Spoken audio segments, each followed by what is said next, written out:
Hello everyone, and welcome to episode number 3 of Placing Faces, the show where we get to sit down with some of the most influential casting directors in all of Hollywood and across the entertainment spectrum. I'm your host, Charlie Chappell, and today we sit down with casting director, teacher extraordinaire, and wonderful human being, Donna Morong.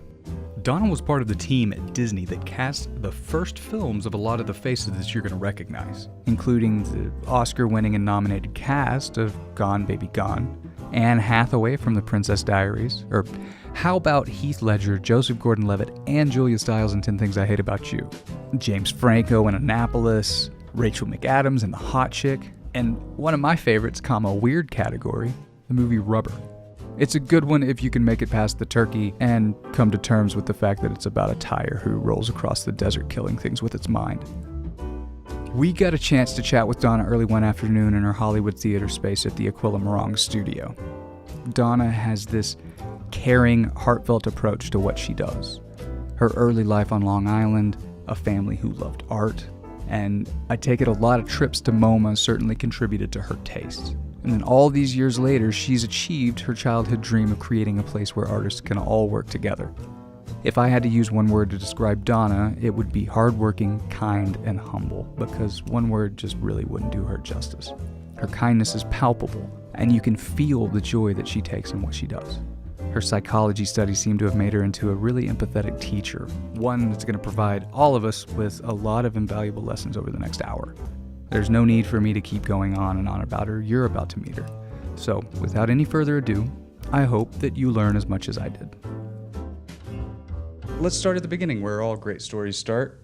Where do you come from? How did you get where you're at now? Oh, it's a long story, right? It's a long story.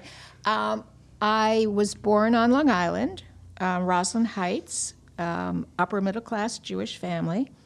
My dad was a dentist and loved the arts and introduced me to the arts when I was very young.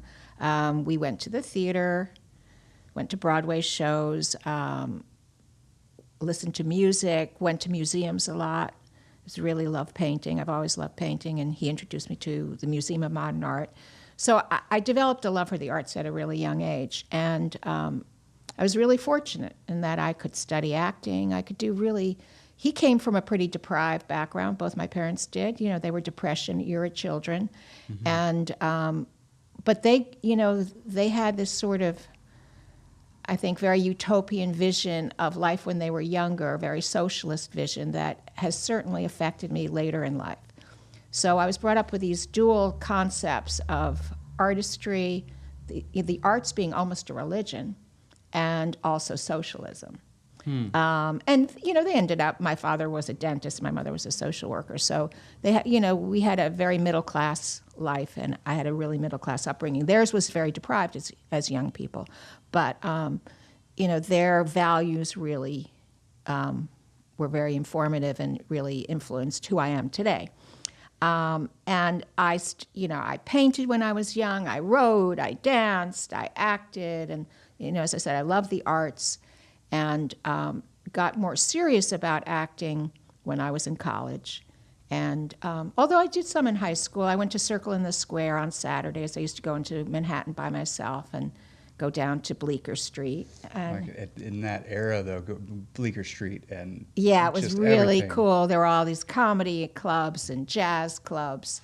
And you'd smell like the vomit from the night before. I had come from this very clean, sure. Suburb, and to travel on the subway by myself was a pretty cool thing. I was quite young. I was like 14, 15 when I did that, and studied at Circle in the Square, studied acting there, took some dance at Martha Graham. So I was really fortunate in that regard because I got the best at an early age, and I think. What it did is, and this is really important in terms of being casting director, is I developed a sense of taste at a really young age. Absolutely. Because I was seeing the best, I was really, in a great position to see like the best theater, the best movies, really see the top in terms of people's talent and creativity and the kinds of things that they were producing. So that all had a really profound effect on me. Well, what are some of those early, are there any things that stand out to you in those early formative years of your taste, of plays that you saw or films that you saw that made you? Sure. I mean, there were an eclectic group. I saw Carol Channing in Hello, Dolly. So It's amazing. yes, it was amazing. I would love to see, I guess it's no longer Bette Midler, it's now Bernadette Peters in Hello, Dolly. Would love to see them do it as well. But seeing Carol Channing in Hello, Dolly was pretty amazing. She was incredible. And I think I was in 5th or 6th grade when I saw her do that. So that had a profound effect. I saw Gloria Foster do a play, and I wish it was at the Public Theater, I believe. I can't remember the name of the play, but it was all about the African American experience, about slavery, and I had never seen anything like that. And that's another thing that really had a profound influence, is that I was an insomniac. So my parents watched a lot of news, and there were all the race riots going on in Alabama, in Selma, and I would see, all this police brutality and people suffering at a very young age. So when I saw that play, Gloria Foster in that play, it was just, it all came together, that I kind of understood or had a sense of, just how difficult it must have been. I had a lot of empathy anyway. I probably didn't have any sense of it, but I certainly had empathy for the experience of black people in the South, in the North too, but the whole slavery experience. And it was, she was an amazing performer, Gloria Foster. As I got older, I got to see a lot of great things. Buried Child, I saw I think the first the first production of that, Mother Courage. I was very interested in a lot of alternative theater. So Richard Schechner had Performing Garage, and I saw Mother Courage in there, and it was done in an actual garage. And then they would open it up, and the carriage would leave. Joan McIntosh starred in that. She was a wonderful Mother Courage. So there are many different productions that sort of stand out in my head.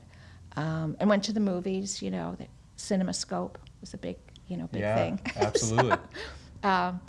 Well, back onto the story of your life. You grew up in art. And it makes sense that you would go on to study forms of art. What were your studies, and where did they take you? Well, I originally started out studying dance when I was younger, and trained a lot. I was a serious dance student in high school. And then in college, I did some acting. I was part of a mime troupe.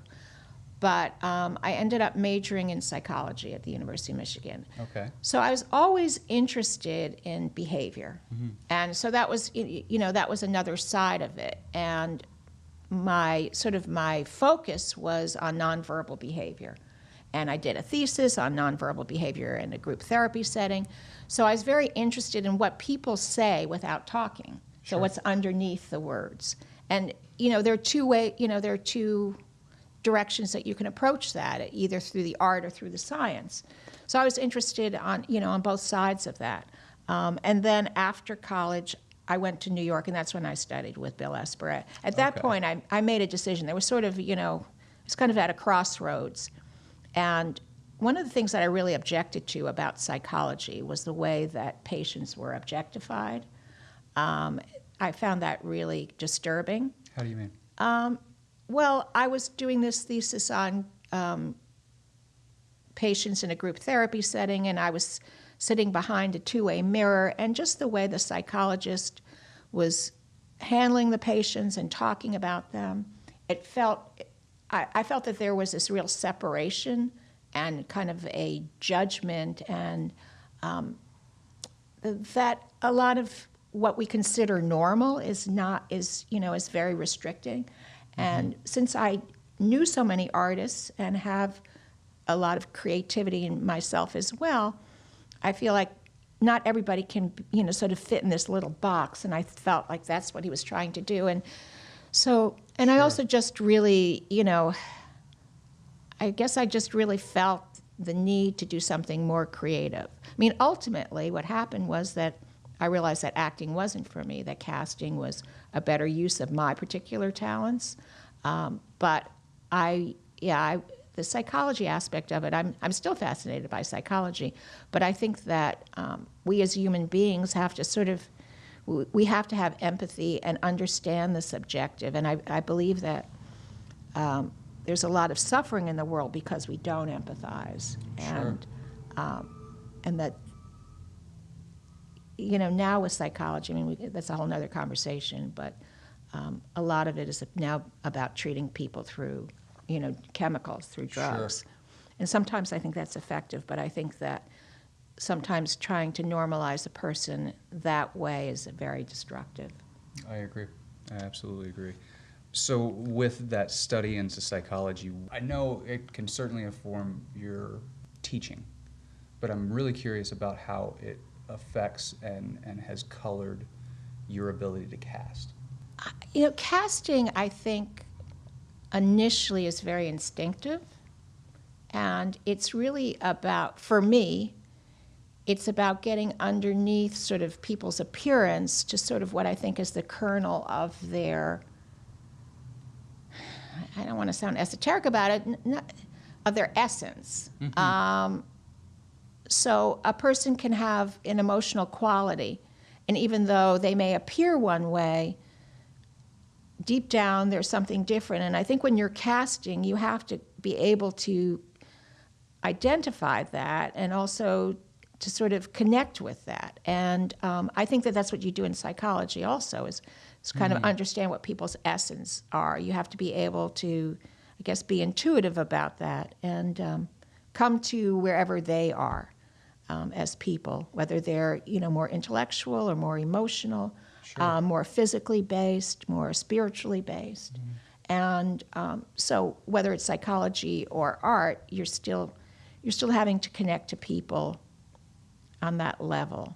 And so, I think that that's how it informed my casting, if that makes any sense. So finding that connection and finding that empathy with right. the individual rather than just seeing them for what they appear to be. Correct. Immediately. Yes, right. And when you're reading a script, too, sort of getting the sense of what that character is, being able to identify and also to empathize with that character. And then to say, oh, well, that person, even though maybe they don't fit that physical description that's in the script, that person has the essence of that character, or could portray the essence.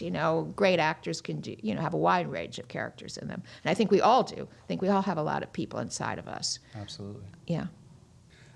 So I know you said you worked in a lot of theater early in your career.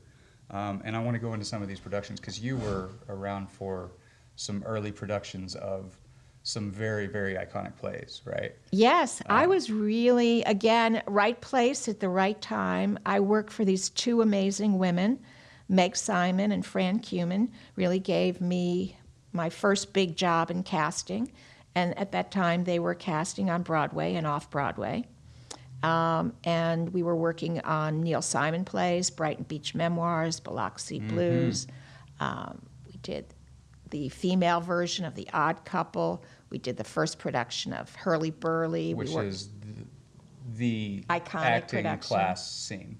If you go into any acting class right now, there's probably somebody doing a scene from Hurly Burly. Probably. You were there for the original, which the cast was crazy. You had William Hurt, Christopher Walken, Harvey Keitel, Jerry Stiller, Judith Ivey, Sigourney Weaver, and Cynthia Nixon. Yeah, and Cynthia Nixon at that time was doing two plays. She was. Yeah, she was also in The Real Thing, which we were also casting, and so she would run, between theaters to do both plays. So, like, the timing of her scenes in one play, she would leave, go a couple blocks to the other play, jump into that character, do that, and then come back to finish up. Yes. That's crazy. It is crazy. Well, she's an incredible actress. Absolutely. And she was, as a child actor, she was one of those prodigies, that you see occasionally. It's pretty rare. Well, surely you had something to do with that. Luck is surely part of it, but what were you doing that helped you become part of these things? It's a good question. I've been thinking about it. Part of being in your 20s is that you just do things. You know, you don't think so much about whether I'm going to be good or bad at it. So you take a lot of risks, and you don't really know what you're doing, but you kind of just. So I was just incredibly lucky because I literally went door to door knocking on doors for my first job. I walked up and down 57th Street, and I knocked on this one door. I said I was looking for some kind of job in show business. I mean, you can't do this anymore. First of all, nobody would let you in the door. No, they would not. Right, and this nice man, kind of preppy looking man, said, "Oh, I have a friend named Barnett Kellman. He might need an assistant." So I contacted Barnett Kellman, and I don't know if you guys know him. I'm not familiar. Yeah, he's a wonderful director, and he did a show called Breakfast with Les and Bess. He also did a film called Key Exchange. He's writing a book right now. I was in touch with him not that long ago. Mm-hmm. But Barnett needed an assistant, and so I got hired. I think I got paid zero, right? But they let you in, and right? Yeah. So. Right, so those kinds of things, and one thing led to another, and I think that ultimately led to my job with Meg and Fran. I worked as an agent for a short time too, so I just did a lot of things, and knew that I was interested in acting in the theater, but didn't quite know where I fit in. Mm-hmm. And I just tried, I was an assistant to a director. I worked as an agent. I worked first as an agent's assistant, then I worked as an agent. Worked as a casting associate, and then ultimately a casting director. So I just had many hats. I also had a million survival jobs. The thing is, I failed at a lot of stuff too. And I try to remind my students about that because sometimes they despair. Oh, I have 4 jobs, it's really hard. I have these 4. And I completely understand that it's really tough. I was lucky in that being in the right place at the right time. I think being in Los Angeles now is a great time to be in LA. Mm-hmm. Being in New York right now is a great time to be in New York. I think being in a city where there is that kind of, it's a creative center is really important. Not that you can't do creative work in other places, but if you're a performing artist particularly, I think it's hard to really establish yourself. You can, but it's hard to have kind of continuity of career unless you go to New York or LA at some point. I think you can develop yourself, and I actually sometimes encourage actors to go back to their hometown. Like if you were raised in the Atlanta area, you might get more jobs there first. Sure. So you can build up your resume to come to LA. So, I think you have to weigh both. But New York, it was a great time to be in New York in the early 80s when I was, first starting my theater career. I started acting before that. But yeah, I just took a lot of risks. Well, it sounds like to me, and why I ask about luck, because I'm not sure how much I believe in luck. I think, it's particularly with this industry, and it's mostly because this is the industry that I know. I'm sure a lot of other industries are the same way. There's a drive that certain people have, I mean, you went knocking door to door to find a place. You did whatever you could, and worked in a bunch of different aspects to figure out what fit for you. Right. Rather than just doing one thing and sticking with that, and that can be argued for. I was having a conversation with a friend the other day about the old adage, jack of all trades, master of none. He had never heard the other part to that statement, which most people actually haven't. The whole statement is jack of all trades, master of none, but better than a master of one. And I'm a jack of all trades, so I really love that whole statement because it allows you to pick up all of these different things. It allows you to learn all of the different aspects of what it is that you're trying to do and really find the place where you don't just kind of fit, but where it's snug, where everything fits perfectly. And I think that it sounds like your journey wasn't necessarily just luck. That there was a lot of, it may not have been planning, and it was 20s freedom to go out and do things, but it sounds like you went and did it and made it happen by whatever means necessary and kind of found it as you went rather than knowing very early on, which I don't think a lot of people do know early on. Right, yeah. No, I do think you're making an important point that you have to go out and do stuff. You have to try, and you have to risk, and you have to fail at times in order to grow, in order to find where your path is, for sure. Absolutely. So now I want to get into some of your movies, because you have done some incredible movies, and I don't honestly really know where to start. Actually, I do. Let's start at the beginning. I love hearing about firsts. Everybody, your first film that you're credited as the casting director is 1988's Heart of Midnight. Yes. Right. Yes. Thriller horror about a woman played by Jennifer Jason Leigh, who was on the upswing in her career. Right. Who inherits a nightclub from her uncle, and things get real weird. Right. How was it that you made this first transition from assistant and associate to casting your first film? That's a great question. Because I'm sure there are a lot of people who are out there who are assistants and associates. Yeah. And it really helps if you have a mentor. And I was very lucky early in my career. I worked as an associate for Joanna Ray. Yes. And she was friends with Matthew Chapman, who wrote and directed Heart of Midnight. And she recommended me for the job. Mm-hmm. So, and she believed in me. And, you know, I was scared to death. I had never cast anything on my own before. We worked out of the Dino De Laurentiis offices in Manhattan, and it was fun. Matthew was he's a delightful guy. I mean, I haven't seen him in many, many years, but I loved working for him. And, you know, we just did it. We just saw a lot of people. Steve Buscemi ended up being in the movie. Yeah, he did. And yeah, it was a great experience, but it was having that early help, honestly. So that person who believed in me, the boost somebody from Joanna Ray, yeah. Well, and Absolutely. you had worked, I've got it noted here, so you had worked with her on The Blob in 1988, which is...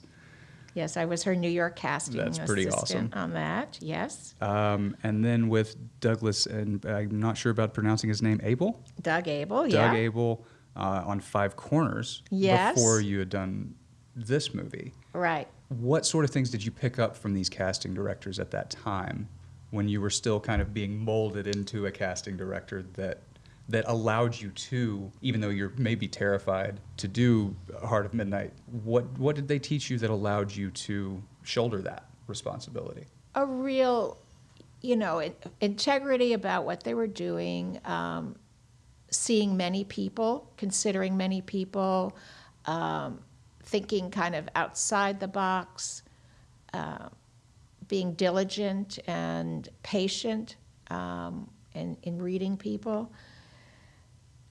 You know, just being open, being organized. I mean, there's, you know, they call it a casting process, and there is a casting process, and I think very often now producers want to circumvent that, but I think the best casting comes out of a process. It's also, you know, again, coming back to taste. Taste has a lot to do with it, sort of developing my taste through seeing, you know, kinds of actors that they responded to, what works and what doesn't work. So I would say that all was important. Okay. So after that, when your career continued to grow, you did a couple more with Joanna Ray and Douglas Abel after that. But then it's pretty much you jumped out and you were cranking away on your own, more or less. I know you worked with other people, but I want to talk about some early appearances of actors that you contributed to. It's crazy to me how many people you really helped introduce to the wide populace. I would like to say something about that, because as much as I'd love to take all the credit for it, it's not really accurate for any one person to. In all of the situations that I've worked in, there's a team of people. So it's not just one person who identifies, who's, you know, oh, this person is right. I mean, you can be an advocate for sure. And that's the other thing is that Doug and Joanna are great advocates for the actors that they believe in for roles. And that's really important. And certainly I was advocates for actors in certain roles. But it is a team effort. And it's the actors themselves, of course. It's, you know, it's talent And hard work meets opportunity for an actor and for a casting director, too. So I think it's a combination of things. I feel very, again, I know this is sort of a theme, but I do feel really fortunate that I was able to help actors very early in their careers, certain actors like Rachel McAdams and Heath Ledger and Chris Pine. And it was kind of amazing. It's not like anything that one could predict, oh, Rachel McAdams from doing The Hot Chick was going to become, sustain the career that she has. I saw that she was extraordinary at a very young age. I mean, she had great focus and talent and freedom. She took great risks. Mm-hmm. I mean, when she was auditioning, she flew in from Canada. I'd seen her on tape. Marcia Ross, who was the head of that team, she was familiar with her as well, and she came to our office and auditioned for us, and we were so impressed with what she did and the freedom, her physical freedom. She'd been an ice skater when she was a teenager. She was a competitive ice skater. And the athleticism and, the focus that you need to be an athlete really, I think, served her very well as an actor later on. So, so it was apparent to both Marcia and myself that she was a very special young actress, but I don't think anybody could predict that she would have the career that she did. When I was, I told you I had many jobs. Yeah. One of the jobs I had when I was first starting out was I was an agent for a very short time for Ambrosio Mortimer, and they had a client named Sam Jackson. They didn't quite know what to do with this guy, Sam Jackson. Mm-hmm. And I went to see him in a play in New Jersey, and it was like a snowy day and a snowy night, and we nearly veered off the road and stuff. But I said, you shouldn't drop this guy. He's really good. Mm-hmm. And of course, he hadn't had any big breaks, but I guess at some point he must have had a relationship with Spike Lee. Spike Lee knew him, and that sort of launched his career. So at the time, could I have predicted that Sam Jackson would be a huge star? No. But you had the taste to identify, this guy's good. Yes, don't get rid of him. Right. He may be a slow burn, but... Yeah, and that, honestly, is just, it's an instinct. And, I don't know where that comes from. I mean, yes, you can develop your taste, but it's sort of an instinct. And it's just something that... I can't really explain. Well, and I guess another one that I wanted to mention, though, of all of those, because you cast Aaron Taylor Johnson very early in his career as well. Now, Aaron Taylor Johnson, I did not. Well, early in his career, early on his upswing, because he started when he was a kid, right? Well, that's when I cast him. I was part of a team. I always kind of... he was in Shanghai Nights. He looks way older than he actually is. Yeah, he was about 11 years old when he was in Shanghai Nights. And Priscilla John in London cast him. I was part of that team. You were part of that team. Yeah. So that goes to the point that you're talking about. It's not just... Right. And that's one thing that I'm trying to suss out with this show, that I'm not... Yeah. We haven't gone too deep into that aspect yet, and we may go into that now, is the fact that there are... On a lot of different shows, there are multiple casting directors. Absolutely. Sometimes there's casting by, and then there's a casting director, and then there's a casting team underneath that, or there's a location casting, and there's all of these different people that put in these different ingredients to make the soup. Yeah, exactly. And I'm not really sure with some of these projects. I mean, with say the Princess Diaries, was that just you on that show? No, that was Marcia Ross and myself, and I believe Gail Goldberg was on that. Okay. Right, and we all worked on it, and Anne Hathaway was on a series it was a Fox series. I can't remember the name. It was very short-lived, and we'd seen her on that, and so she was brought in sort of at the tail end of the casting process. We had already tested girls for that part, but we had identified her as being someone who was a really strong possibility. And she came right in for Gary, which is unusual. Usually she would read for the casting director first, or, you'd do some kind of mix and match before you had a producer session or before you had a screen test. But in her case, she went right for the screen test. Why was that the case? Just because she came in later in the process after you were already testing? Because she had been on this series, and just we knew that she was very special. She was. Yeah, Yeah, right. I mean, It she turns out absolutely she was. was, That yeah. that movie, Exactly. she's phenomenal. I rewatched that one again, and it's undeniable how talented she is, and you could just see like, oh, What a she's talented comedian. absolutely. Yeah, yeah. And it's because she was what 17, 18. Like she was She's, yeah, a little she bit was older. I think she's young 19 still, maybe. Yeah, she's but still like, quite young. Yeah, yeah. and to have that control, I think Yes. that she had. Right. It seems to me that that's rare with that age group, especially. Oh, yeah. Having that emotional control and having the ability to kind of go in and out of the emotional and to the comedic and be slapstick funny and also just flat out funny. Yes. That one, it was fascinating to watch that going back and seeing all of that. But the other one that really stood out to me, I put it on in the background while I was going through notes and stuff on you, was Deuce Bigalow, Male Gigolo. Amy Poehler is in that movie, and I've seen that movie probably a couple times. I had no clue, and now that I go back and I see it, she is the funniest part of that movie with her Tourette's. Right. How did you stumble across Amy Poehler? I think that Rob Schneider had suggested her. Okay. Yeah. Well, and that, okay. He knew a lot of, yeah, I Sure. think he had worked with her, and, he knew a lot of comedians. Sure. Yeah. So, and that leads I mean, me we into... knew Amy Poehler, but I think he was, he said, oh, wouldn't Amy Poehler be great for this part? Okay. Well, how often is that the case? How often are productions coming with people either already attached or director has somebody that's so in mind that they've pretty much got the role? It's a mix. I mean, I think that's, that may be true of one role. Okay. In a whole cast. I don't think that that's typical of most of the roles, majority of the roles. I mean, frankly, a casting director, their job is to know the talent pool, and so they're very often introducing actors to directors. Okay. That's generally, but sometimes it certainly goes in the other direction as well, where directors will introduce actors to casting directors, but it's primarily the casting director because that's their sole focus, Sure. In their work.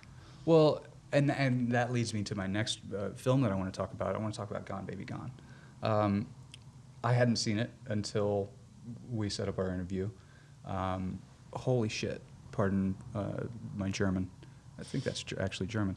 Ben Affleck directed. His brother is in the lead role. Right. Who came along with Ben?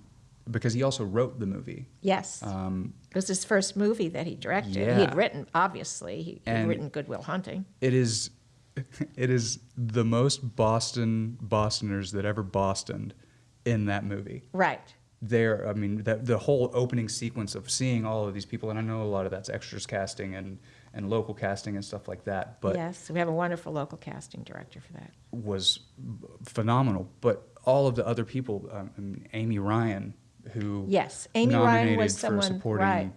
Oscar Yes. for her role. She was a horrible human being in that movie, but so good. She played it beautifully. How did that project come to you, and how do you go about casting something when the director who also wrote the movie is a huge movie star and probably brought his brother? I was at the Walt Disney Company, and at that point, they owned Miramax. And Dick Cook loved Ben Affleck and kind of, he championed him to do this movie, gave him $20 million and said, go make this movie. And he needed a casting director, and the head of our casting department, was Marcia Ross. And she said, Donna, do you want to do this? So I said, sure. She'd worked on it for a time. But she got busy with other projects. So, yeah, it was a great opportunity for me to work with Ben and on his first movie. And he didn't know Amy Ryan. I knew her from New York theater, and I just had sort of, again, this instinct that she would be good for this role. Thing that she did that was quite incredible is that he was really insistent that everybody sound like they were from Boston, that they had he wanted people just to be from Boston practically. I mean, he was really, he would not consider any European actors, any British actors. Huh. And, we argued about that, but he was very adamant, that the Boston accent be correct, Sure. that it be perfect. And she came in and she fooled him. She fooled him. Yes, with her Boston accent. It was so good. He thought she was from Boston. She's from That's Queens. great. Sure. So Sure. yeah. So that Wow. that was really delightful to watch her work. And yeah, she was phenomenal in that part and was. certainly deserved, the nomination that she got. So with the rest of that cast, I mean, you've got Michelle Monaghan, you've got Morgan Freeman, Ed Harris. Titus Welliver. Yes. Yeah, Titus was someone else I brought in. I'd seen him in theater in How LA. many of these people were pre-attached? A lot of before them you were came? attached. They were. Yeah. Or not attached, but Ben used his relationships to cast Sure. a number of the actors. He had worked with Morgan and Ed before, and with Morgan it was Ed was incredible in that movie. yeah, It's just yes. unbelievable. Like everybody in that movie was really good, and that's another thing about that type of movie. Why they do so well is because all of the pieces fit Right. so well Yeah. together. Yeah. So I'm my curiosity with that on a larger scale, even outside of just Gone Baby Gone, is how often are you coming onto a project where a great deal of it's already cast and a great deal of like the main roles are already taken by somebody who's been attached so they can either get the funding for the movie or get the green light to actually make Yeah, it.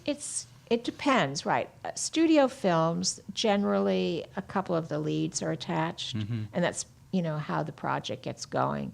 And then you cast the rest of the roles. Or with independent films, again, it's usually, maybe one or two people are attached, and then you have to cast the rest of it. Or maybe not at all. I just did a film with Morgan Saylor and McCall Lombardi. It hasn't been released yet. It's called Just a Little Bit Longer, and I think it now has a new title.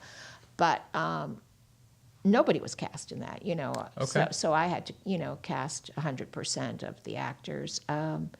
Is it beneficial to have a person already attached to it that you can kind of build around, or do you like the freedom of going from a blank slate? If the person is right for it and he's someone that other actors want to work with, I think it's, very positive. In the case of Gone Baby Gone, who doesn't want to work with Ed Harris, right? Sure. So he certainly was a magnet for other people. And, it was Ben's first movie as a director, so he was nervous about it. And he was an untried director at that point. So I think, he didn't know, how it was going to be received or which actors would be interested. And so, his relationship with these actors really, I think, was very helpful in terms of the casting. But by the time I was brought onto it, the actors that I was seeing were all, pretty much excited about it and wanted to be part of it. So another movie of yours that I really loved, I watched it when it originally came out and rewatched it again last night, is Annapolis. It's a beautiful movie. James Franco stars across from Tyrese, with a lot of other supporting characters that you would see their face, but you may not know their names.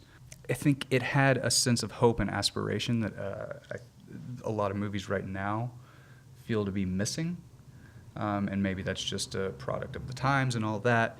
But I read somewhere that Mr. Franco and Mr. Tyrese did not quite get along on this set. And I don't want to get into the gossip of it, so don't worry. I want to talk about chemistry and how chemistry doesn't just mean those two things go together really, really well. Those two people, you can tell they love each other. That's chemistry. I think chemistry, to me, sometimes it's volatile. Sometimes there are two things that don't seem to want to go together, but it's beautiful to watch them together. How often is that the case And how are you looking at that from a casting perspective in the process of casting? When you're putting together a cast, I mean, it's really creating a tapestry.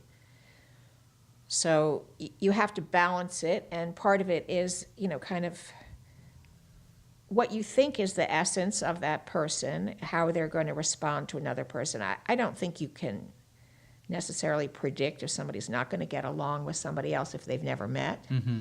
And in the case of James Franco and Tyrese, I don't know that much about that, honestly. Sure. So I don't know whether they And did. I don't either. It was just... Yeah, if they did or did not get along. But I don't know that that's something you can predict. In Annapolis, their characters are pitted against one another the entire movie. Right. Even at the end, when they're not buddy-buddy, Right. but there's a tinge of mutual respect that happens at the very end. And I think their headbutting, I don't know, maybe it's the actor in me that really likes the idea of, what Kazan used to do to his actors and stuff like that, that relationship outside of the camera showed through on camera and made their performances that much stronger. Yeah, I think it's a factor sometimes. Mm-hmm. Yeah. I don't know that you're right. You always have that information, though. So one of the last movies I want to talk to you about, and I wanted to talk about something a little weird, Rubber. Ah. And which is described on the trailer as Roger Corman by way of Samuel Beckett, which couldn't be, there's no better way to describe that movie. But it's also something you've worked with, and I might pronounce his name wrong because I think it's a very French name, Quentin Dupieux? Dupieux? It's the Americanization is Quentin Dupieux. In Okay. French, it's Quentin Dupieux. Quentin Dupieux. Yeah. Okay. So you've worked with him on all of his movies. Well, almost. he's now actually working in France now, so he is making movies He that still I'm is. not involved with, unfortunately, because I'm not in France. But yes, I did 4 films for him. Yeah, you did Wrong Cops, Right. Rubber, and Reality. Correct. And I've seen Rubber. I've seen Rubber multiple times because I had to show it to people. It's a very weird movie. I was going to say, I feel sorry for you. That you Not watched at it all. multiple times. Not at all. I watched this movie with a friend of mine who said his roommate at the time was dating Marilyn Manson and said it was Marilyn Manson's favorite movie of the year. Oh, yeah. So I had to sit down and watch Right. it. And it's, for any of you out there who don't know, this movie is the story of a homicidal car tire that travels across the desert, exploding things with its mind powers. It blows things and humans up. It is the weirdest movie I think I've seen to date. Did you see his other movies? I haven't yet, Yeah. but they are now on my list to watch for sure. And I watched all the trailers for Yeah, Wrong I and loved Wrong. Wrong. I think that might have been my favorite of Yeah? the films. Yeah. Because he's sort of, what Quentin's able to do is kind of enter into a dream state and create a dream reality. Yes. And that's kind of, it's amazing that he can do that. It really You is. really feel transported. And you leave the theater feeling like you've had an experience. Absolutely. And that's why I was able to watch Rubber for a second time. Because the first time I sat down and watched it, I watched it with my friend and the couple who lived across the hall at the time. And there's a moment in the movie where there's a whole group of people who are watching what's going on Right. from a distance. And they're given a turkey that's laced with cyanide or something that ends up killing them. Right. And it's this, I saw it as a metaphor for, all right, this is a moment when people are going to start checking out of this movie because it's getting weird. It started weird, but the guy popping out of the trunk and giving you the opening instance of what's going on, all right, that'll hold me for a little bit, and then there's some killing, and that's kind of funny. But at that point, the 2 people who were watching it with us from across the hall were like, nope, we're done. We've got to leave.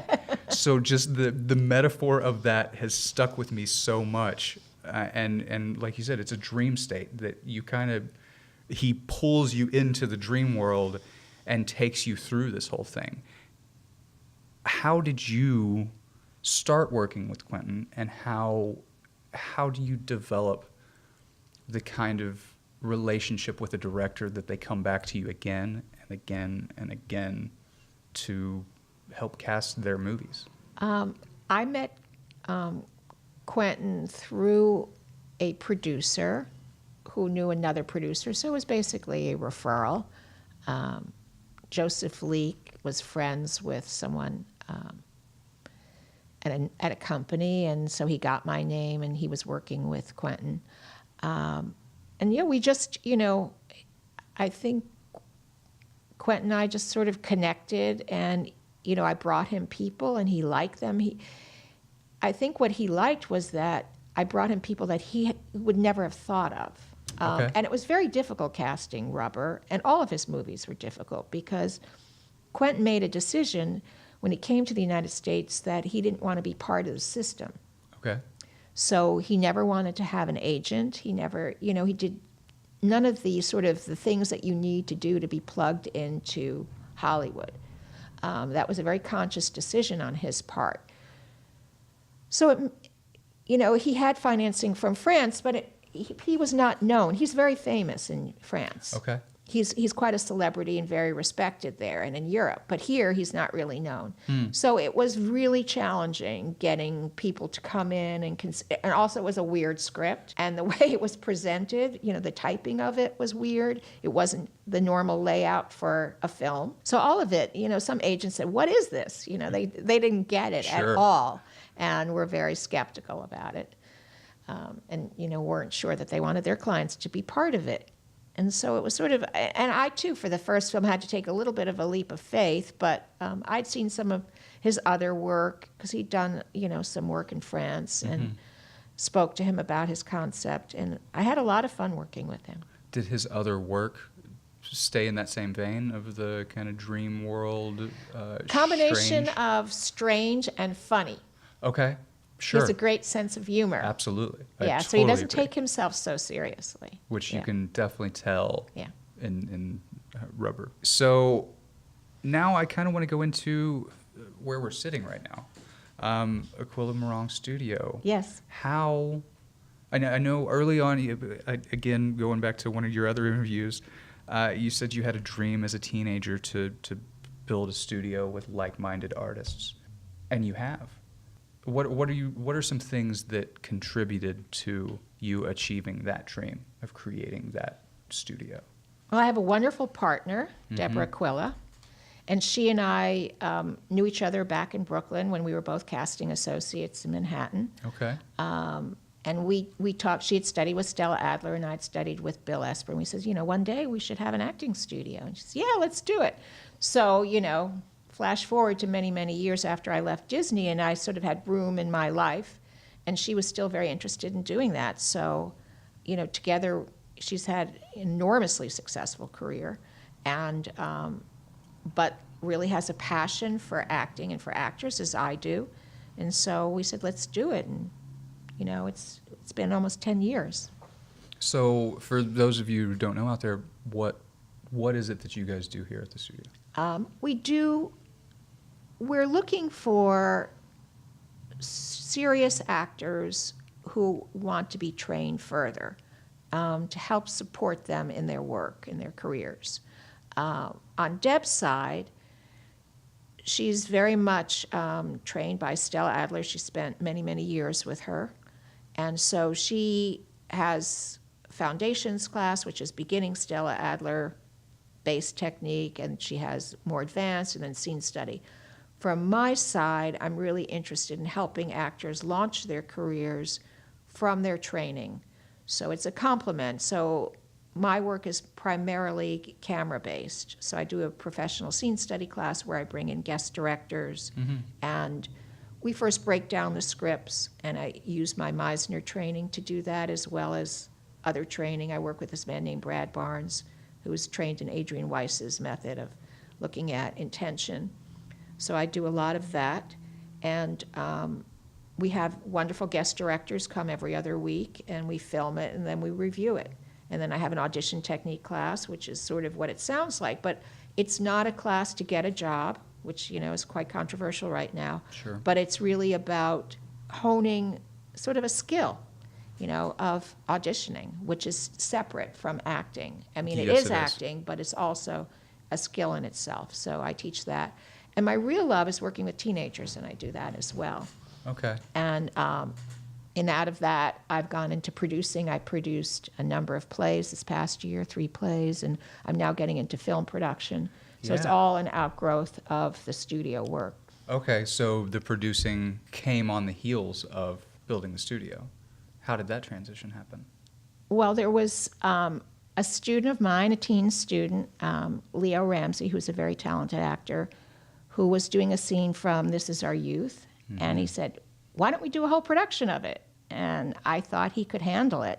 So I said, yeah, let's do it. So it kind of happened that way. And it's mushroomed. It's grown bigger and bigger. Because of my work with directors, I was able to bring in Scott Hornbacher to do Reasons to Be Pretty, and Brad Barnes did a production of Orphans as well as This Is Our Youth. So and now they were so excited about the whole process of directing these plays that we've developed 2 productions. We're working on them right now. We're creating 2 films based on actors' improvs, sort of a Mike Lee situation where we're doing a lot of improvisation, structured improvisation, based on characters that the actors actually auditioned with. That's awesome. Yeah, so some of these actors are from Aquila Morong Studio. Some of them are from Brad Barnes' work with directors and actors, and some with Scott Hornbacher's relationships through Mad Men and Sopranos and all of the amazing shows that he's worked on as a director and producer. Sure. So so we're using all of our talent and our contacts, and definitely, Aquila Morong Studio is a place where, we encourage actors to create work. We just really think it's important for actors to kind of, create their own work while they're, struggling in Hollywood. Hollywood can be really kind of demoralizing and soul-crushing. Sure, it can. But I think it's really important that you find like-minded people and you work with them, and that's, part of our philosophy at the studio. Serious, we're serious about it, and we expect a lot from our students, and we have a very high bar in terms of our expectations, but we also are very nurturing in that regard. Well, where can people find out more information about your studio? The best way is through our website, aquilamorongstudio.com, Okay, great. and there's a good description of all the classes and some of the work we're doing. All right. We didn't really get into it yet. We've talked about it briefly. Your work at Disney. How did that begin, and what's the view like from atop a entity like that? Because you were vice president of casting I started features? out, at a low-level manager position when I first worked at Disney. Eileen Starger hired me. I had been an agent, as I mentioned, and she had interacted with me when I was an agent, and then she was looking for somebody, and she hired me. And so I just, I stayed and worked my way up, and she left, and then Marcia Ross came in as head of casting. And so, I continued working with Marcia for probably 12, 13 years. Mm-hmm.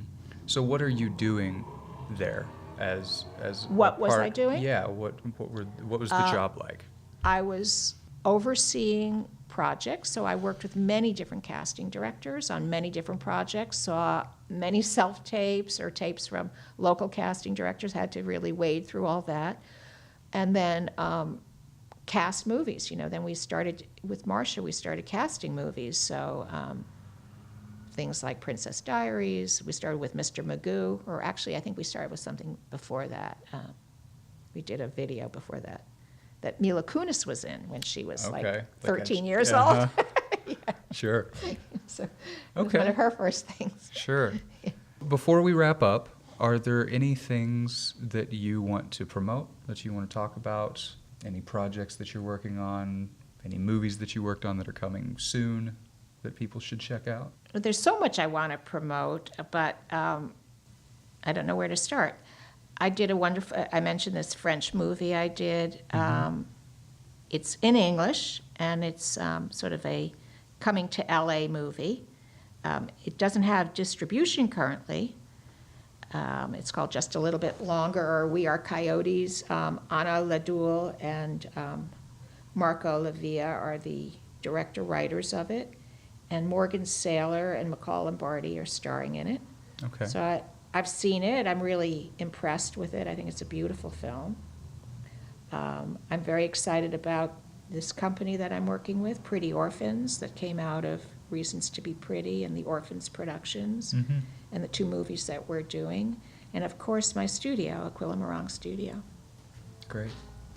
Well, thank you everyone for listening in, and a special thank you to Donna Morong for having us today, for allowing us to go over time a little bit, and for being so gracious with answering these questions. Oh, it's been my pleasure. Thank you, Great. Charlie. Absolutely. Okay. Bye, everyone. And there's another one. I hope that you enjoyed this episode of Placing Faces. Didn't I tell you Donna was wonderful? Don't forget to like, comment, subscribe, love, heart, thumbs up, and share this episode so we can continue making this show. Tune in next week when we chat with Risa Brayman Garcia, who you didn't know you knew as the director of 200 Cigarettes and the casting director of films like True Romance, Speed, Natural Born Killers, Benny and June, and TV shows like Roseanne, CSI New York, and SEAL Team currently on CBS. I tell actors and young directors, and my daughter, who's a young filmmaker, this all the time, which is, just get around people who know what they're doing, be around talent, learn by watching and observing and being a part of just soaking up the universe and the experience of people who know what they're doing, or at least who are talented and seem like they know what they're doing. And that's how I learned in the theater in New York. Placing Faces is powered by Collaborator.com, a media production service connecting media professionals to companies, brands, and agencies, allowing you to scale your production based on your needs. Video professionals find work, and companies save money. We'd also like to thank our partners at the Casting Society of America for helping to introduce us to so many of our guests. They also serve as a hub of information about this branch of the film industry. To learn more about the Society and what it takes to get into casting, you can visit their site at castingsociety.com. If you're a casting director and want to be a part of this program, please email us at contact@placingfaces.com. Thank you so much for listening. It is our intention to keep sharing the stories of these casting directors every single week for the foreseeable future. So don't forget to tune in.